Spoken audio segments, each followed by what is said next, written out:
Livraria Espírita Couto no Lar. Autoconhecimento. O autoconhecimento é a capacidade inata que nos permite perceber, de forma gradativa, tudo o que necessitamos transformar. Ao mesmo tempo, amplia a consciência sobre nossos potenciais adormecidos, a fim de que possamos vir a ser aquilo que somos em essência. O autoconhecimento nos dá a habilidade de saber como e onde agem nossos pontos frágeis e até a quem atribuímos nossas emoções e sentimentos, facilitando-nos compreender melhor os que nos rodeiam. Caminhar no processo do autoconhecimento significa desenvolver gradativamente o respeito aos nossos semelhantes, impedindo que façamos projeções triviais e levianas de nossas deficiências nos outros. Apenas quando tivermos um considerável conhecimento de nós mesmos é que poderemos ajudar efetivamente alguém. Se desconhecemos nosso mundo interior, como poderemos transmitir segurança e determinação ou dar força aos outros? O autoconhecimento requer constante autorreflexão. Muitos relacionamentos não dão certo porque as pessoas não olham para dentro de si mesmas, não percebendo, assim, seus pontos vulneráveis e suas limitações.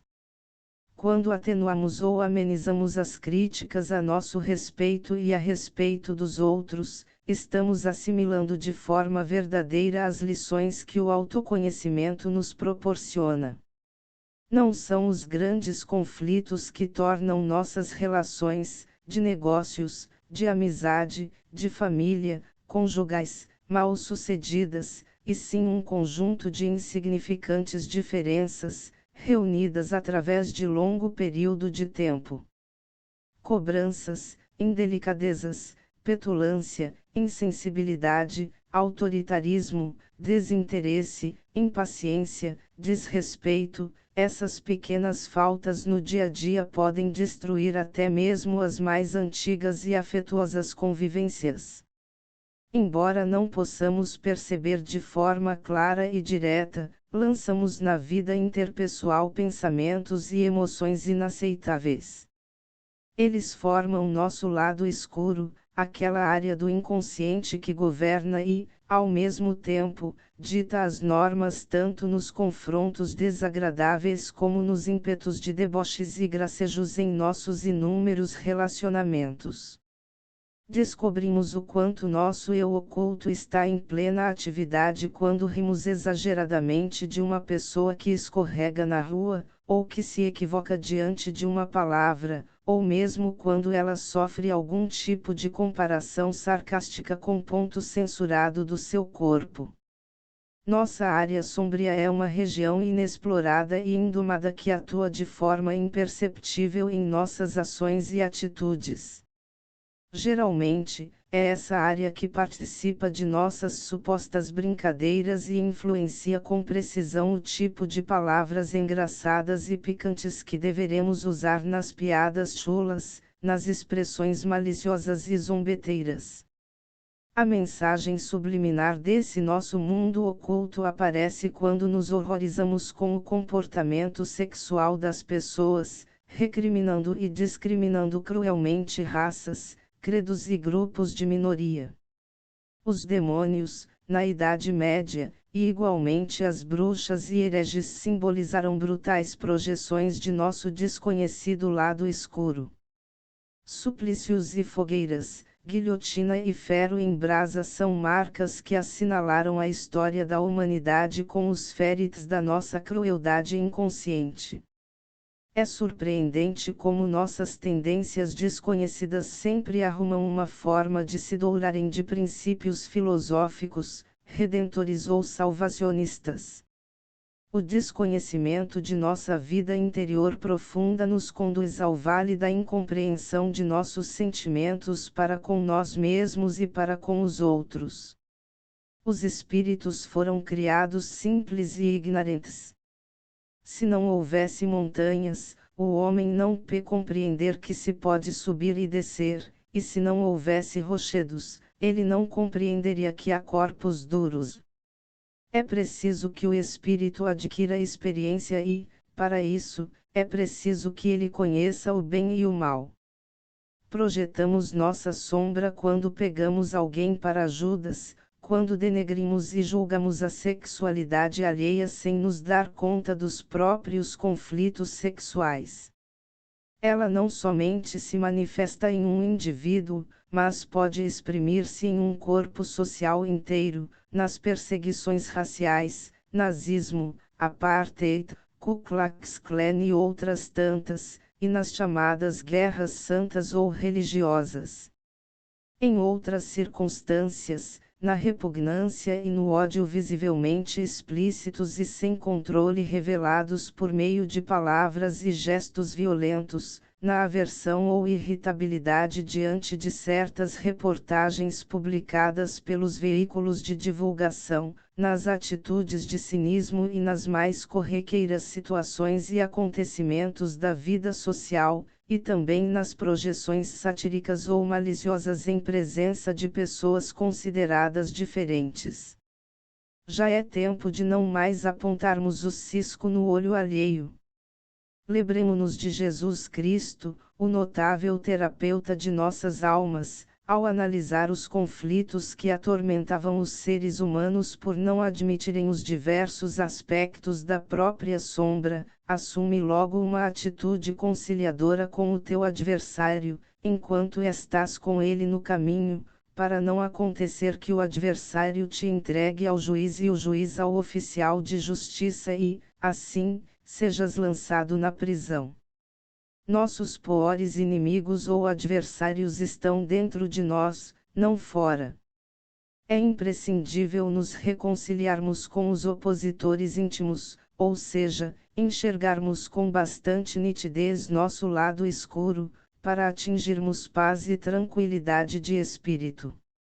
Não somos necessariamente aquilo que parecemos ser. O autoconhecimento é a capacidade inata que nos permite perceber, de forma gradativa, tudo o que necessitamos transformar.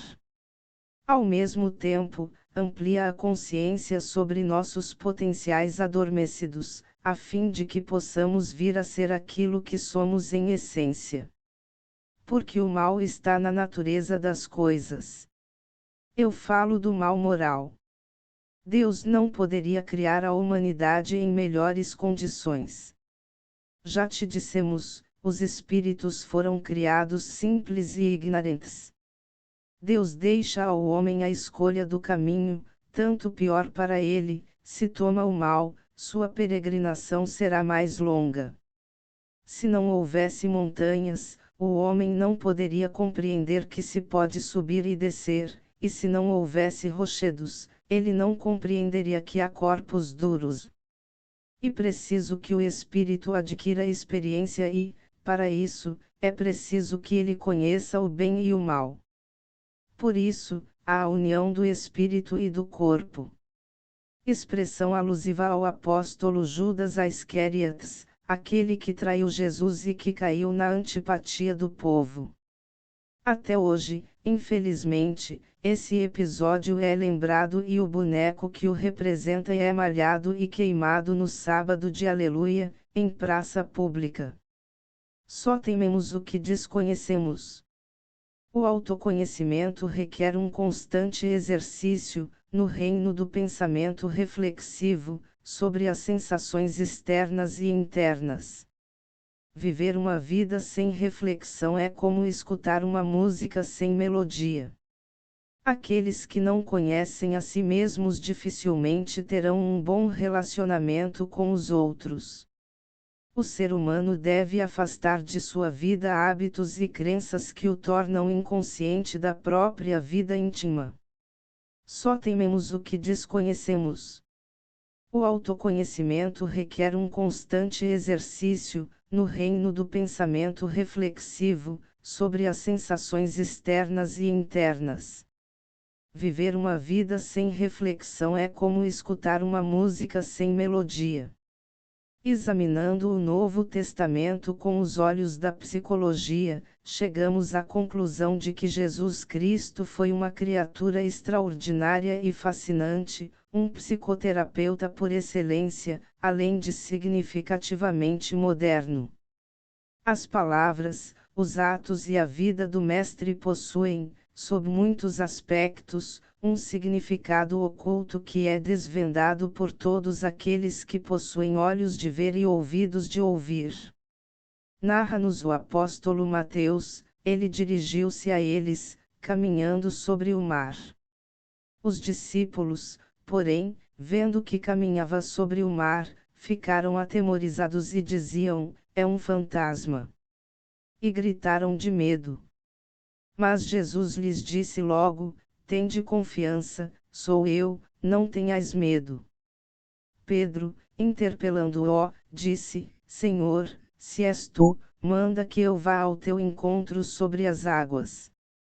E Jesus respondeu: vem. A água é a imagem da dinâmica da vida, das energias e dos conteúdos desconhecidos da alma, das motivações secretas e ignoradas. Ela é o simbolismo da sombra, da vida inconsciente, ou além-mar de nossa existência de espíritos imortais. A água representa tudo aquilo que está contido imperceptivelmente na alma, e que o homem se esforça para trazer à superfície porque pressente que poderá alimentá-lo e sustentá-lo seguramente. O mestre pairava sobre as águas, ou seja, dominava o lado escuro da natureza humana. Ele entendia o medo e a insegurança em que viviam os homens, efeitos da sombra pessoal e coletiva, e os motivos da desunião ou segregação da maioria das pessoas e dos grupos sociais. Renegamos ou não percebemos de forma lúcida essa área oculta e profundamente influente que existe em nossa intimidade. Por essa razão, projetamos nossa sombra lá fora, nas qualidades ou nas atitudes desagradáveis dos outros. Quando sentimos grande admiração por uma criatura, ou quando reagimos intensamente contra alguém, isso talvez seja a manifestação de nossa sombra. A negação da sombra faz com que abominemos as deficiências alheias, evitando vê-las em nós. Também atribuímos aos outros nossos potenciais não desenvolvidos, fazendo deles heróis ou gurus, nutrimos enigmáticas alianças ou paixões desmedidas. A sombra surge sempre em nosso cotidiano, por exemplo, quando lançamos nossas emoções ocultas, nossa fragilidade, nossa insegurança e nossos medos em algo ou alguém. Diabo, do grego diabolos e do latim diabolos, significa literalmente o que separa, o que desune. A separação é que nos impede de ver a unidade que há em nós e a unidade de todos nós, porquanto dificulta a percepção dos diferentes aspectos evolutivos em nossa intimidade.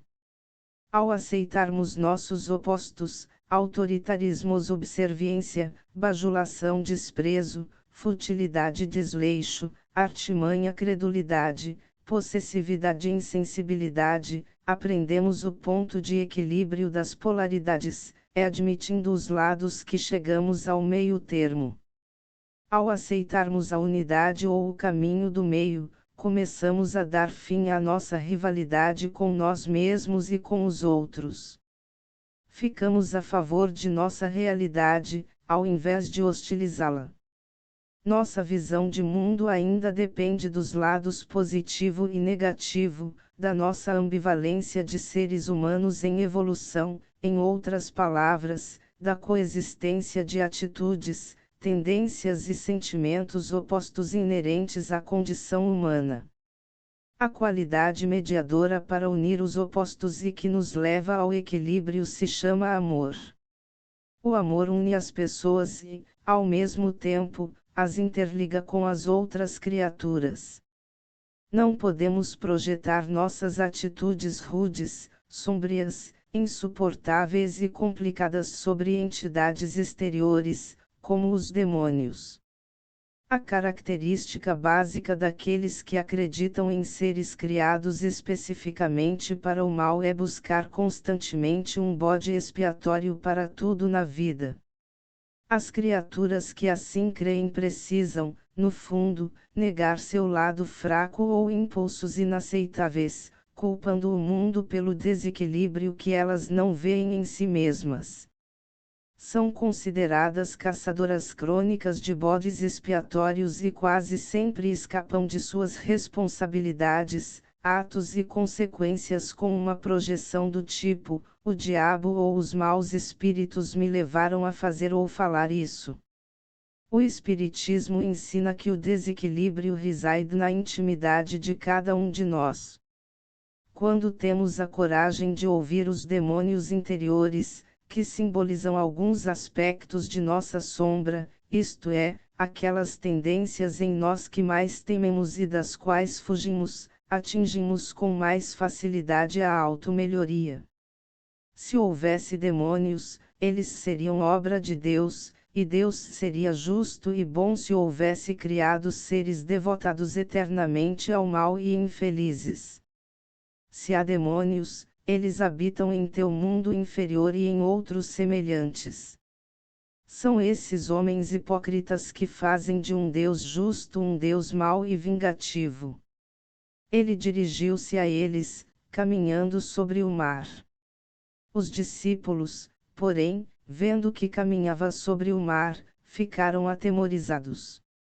O Mestre de Nazaré nos convida a andar sobre as águas, a não sentir medo de olhar para dentro de nós mesmos e de sondar as nossas profundezas. A sombra parece ser um espectro horrível que nos habita o íntimo, no entanto, ao trazermos nosso lado escuro à luz da consciência, veremos que se trata apenas de nós mesmos, viajores do universo, carentes de aprendizagem e conhecimento acerca da inteligência divina que se manifesta dentro e fora de nós.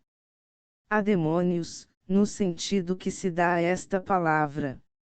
Se houvesse demônios, eles seriam obra de Deus, e Deus seria justo e bom se houvesse criado seres devotados eternamente ao mal e infelizes. Se há demônios, eles habitam em teu mundo inferior e em outros semelhantes. São esses homens hipócritas que fazem de um Deus justo um Deus mau e vingativo, e creem-lhe serem agradáveis pelas abominações que cometem em seu nome. A palavra demônio não implica a ideia de espírito mau senão na sua significação moderna, porque a palavra grega daimon, da qual se origina, significa gênio, inteligência e se emprega para designar os seres incorpóreos, bons ou maus, sem distinção.